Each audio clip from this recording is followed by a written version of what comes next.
Bonsoir à toutes et à tous, bienvenue dans cette édition d'information sur la télévision Labari en ce samedi 23 mai 2020, jour de fête. C'est en effet aujourd'hui que les musulmans du Niger et ceux de plusieurs pays à travers le monde ont célébré l'Aïd el-Fitr, consacrant la fin du mois béni de Ramadan. Les musulmans donc se sont rendus ce matin dans les différentes mosquées et les lieux de prière pour le traditionnel Eid ici à Niamey. Les officiels se sont donné rendez-vous au niveau de la grande mosquée des prières du mosquée Kadhafi pour effectuer les 2 rakats qui ont été donnés par l'imam de la grande mosquée de Niamey. C'était en présence de nos reporters Aboubakar Souley et Adam Soumana. Voici leur compte rendu. Après un mois de jeûne du Ramadan et le prélèvement de la Zakat al-Fitr ou l'aumône purificatrice, la Oumma islamique de Niamey, avec à sa tête le président de la République, se retrouve ainsi pour l'Eid, dirigé par l'imam Jibril Karanta. Une prière marquant la fin du mois béni de l'islam et qui intervient cette année dans un contexte de pandémie de la Covid-19. Ainsi, après l'exécution des 2 rakats de cette prière et la houtba de l'imam, quelques officiels n'ont pas manqué de présenter leurs vœux à la population. Des vœux de bonheur, de bonne santé et de prospérité pour le peuple du Niger et pour l'Oumma islamique de façon générale. Cette année, le Ramadan, vous le savez bien, aura été marqué surtout par la prévalence de cette maladie du Covid-19. Et nous mettons à profit, bien sûr, l'occasion de ce moment de piété, de la prière de Eid al-Fitr, pour former le vœu que Dieu mette fin à cette pandémie ici au Niger, en Afrique de façon générale et dans le monde. Elle aura, de par les mesures qu'elle a imposées, cette maladie, contribué à faire dégrader l'économie de bien des pays, et le nôtre notamment, dégrader la situation sociale de bien des personnes. Et évidemment que la fin de cette maladie va signifier aussi la reprise des activités économiques. C'est ça le vœu le plus ardent que nous formons aujourd'hui, en plus évidemment du vœu traditionnel que la saison de pluie qui s'annonce soit féconde et que les Nigériens puissent en tirer le meilleur profit. Je voudrais profiter de vos micros, de vos caméras pour présenter mes vœux les meilleurs au peuple nigérien.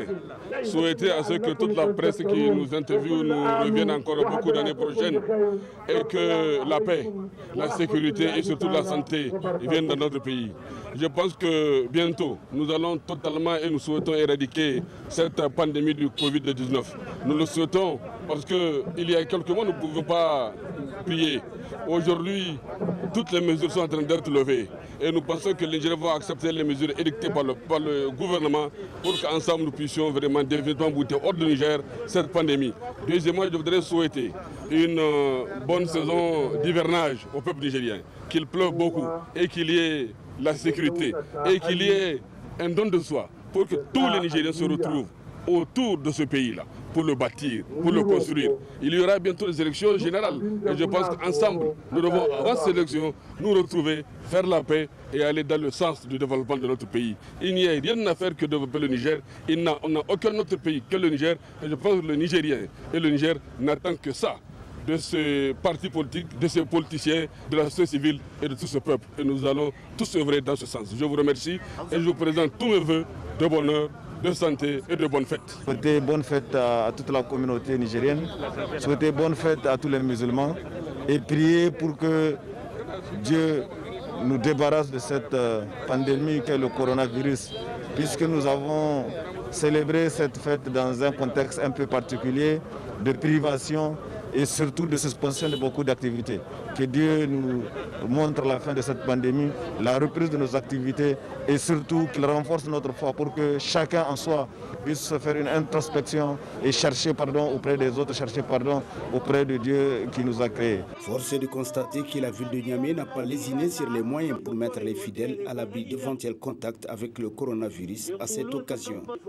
Cependant, il est à noter que ces mesures de prévention n'ont pas été respectées dans bon nombre de lieux ayant servi pour cette prière dans la capitale. Alors, prudence, prudence et bonne fête de l'Aïd el-Fitr.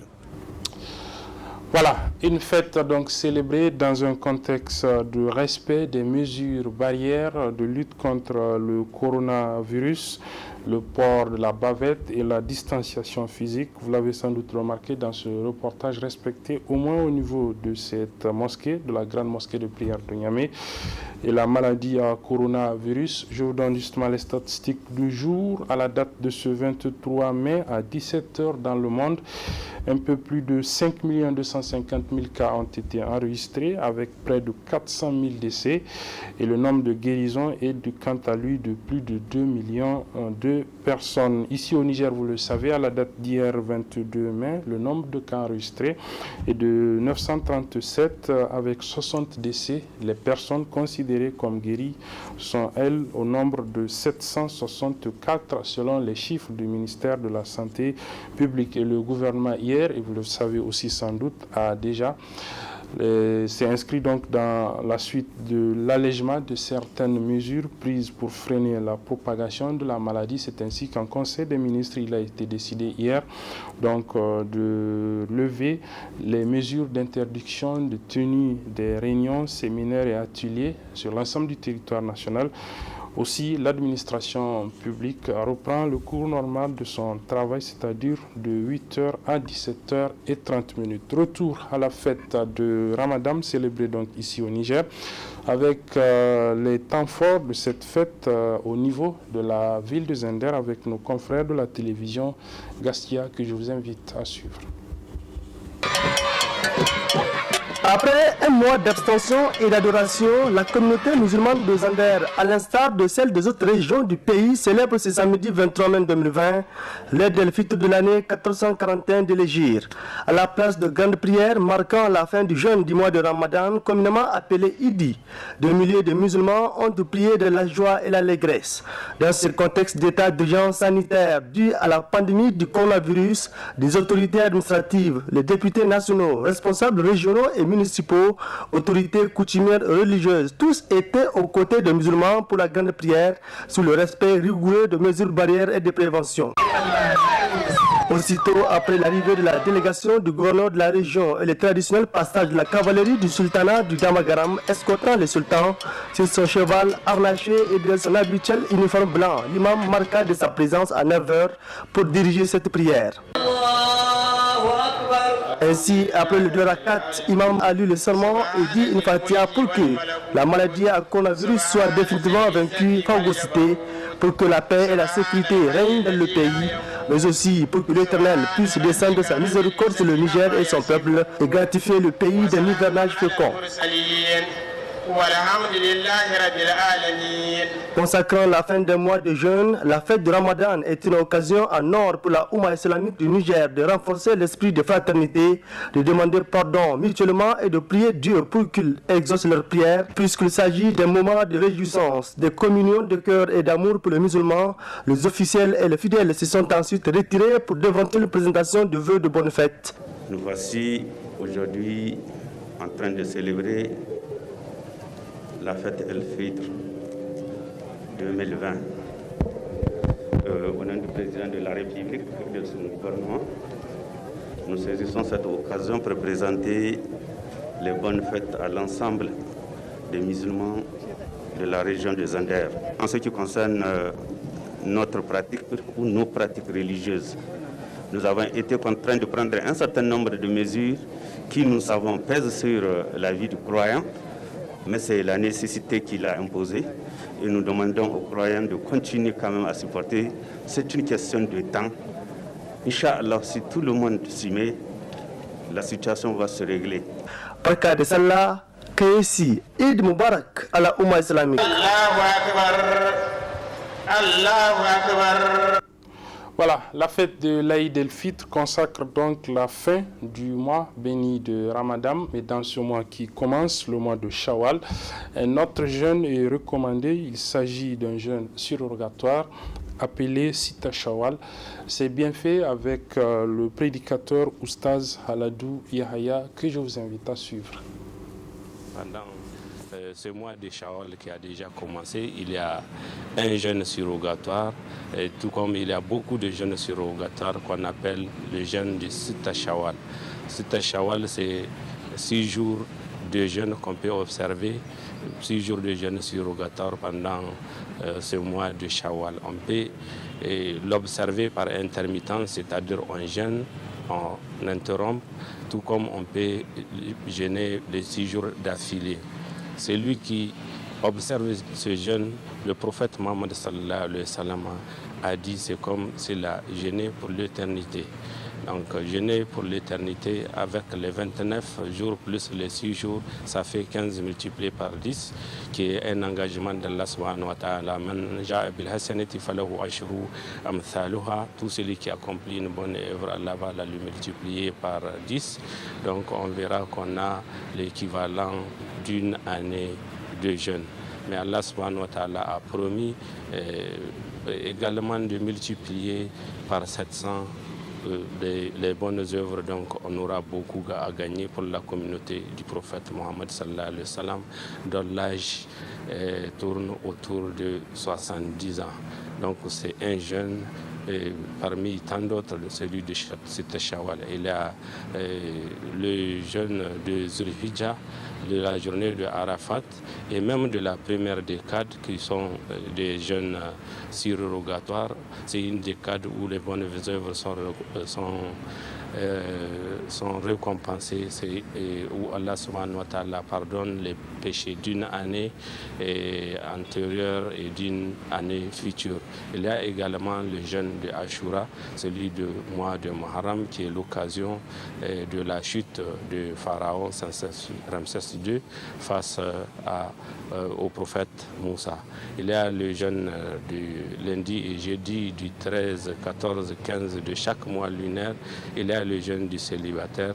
Il y a beaucoup de jeûnes qu'on peut observer pour bénéficier, pour maintenir sa foi en équilibre, avoir la ferme volonté de continuer à adorer Allah subhanahu wa ta'ala et même de se vaquer aux activités. Parce que plus on a la piété, plus on a la force spirituelle et même physique pour affronter les activités d'ici-bas et l'au-delà. Fini donc le mois béni de Ramadan. Les habitudes alimentaires d'avant ce mois vont donc reprendre. Suivant ce propos, quelques conseils des spécialistes sur le comportement alimentaire à adopter après ce mois béni de Ramadan. Suivant les explications du docteur Bello Abdulrazak, il est nutritionniste. Oui, après le mois de carême, effectivement, il y a un certain nombre de conseils qu'il faudrait appliquer. Cette année particulièrement, le Ramadan a eu lieu en période de forte chaleur. Donc, et pendant cette période de forte chaleur, notre organisme a subi le fait d'une hydratation insuffisante. Donc, le premier conseil que je donnerais vraiment après cette rupture-là, c'est vraiment de bien hydrater son organisme en consommant beaucoup d'eau, vraiment le maximum d'eau pour permettre à l'organisme de bien s'hydrater. Donc ça, c'est le premier conseil. Le deuxième conseil que je donnerai également en cette période-là, c'est qu'il y a une habitude que nous avons acquise pendant le mois de Ramadan, en tout cas dans la plupart des ménages, on remarque une plus grande consommation des fruits et légumes. Et vraiment, c'est une habitude qu'il faudrait continuer à appliquer en cette période de fin de Ramadan, parce que compte tenu de l'importance de ces fruits et légumes. Le troisième conseil que je donnerais, c'est par rapport au fait que après le Ramadan, du fait que pendant le Ramadan, on n'est pas habitué à manger à midi, donc du coup le déclenchement de la faim est perturbé. Donc du fait que pendant le mois de Ramadan, on mange surtout la nuit, donc le déclenchement de la faim à midi est perturbé. Donc il y a beaucoup de personnes après le Ramadan auront du mal à manger à midi. Donc il faudrait savoir provoquer la faim. Et pour provoquer la faim, le conseil qu'on donne souvent, c'est vraiment de faire fonctionner le mécanisme visuel de la faim. Autrement dit, pour les personnes qui ont une perte d'appétit, c'est vraiment le repas à côté, d'avoir des repas à côté. Donc ça va petit à petit, ça va amener l'organisme à retrouver son équilibre. Le quatrième conseil également, après cette période de Ramadan, il faudra également éviter de retomber dans les excès. Donc c'est pour cette raison, pour permettre à ce que l'organisme s'habitue progressivement à la pause des repas dans la journée. Donc le conseil qu'on donnera, c'est vraiment de fractionner les repas, autrement dit, de prendre des petits repas plusieurs fois par jour que de prendre de gros repas en une seule fois, parce que là, ça peut entraîner d'autres problèmes, notamment les troubles digestifs. Voilà, c'est sur ces conseils du nutritionniste que se referme cette édition. Mesdames, Messieurs, merci de l'avoir suivi encore une fois. Bonne fête à toutes et à tous et très bonne suite de programmes sur la télévision Labari. Au revoir.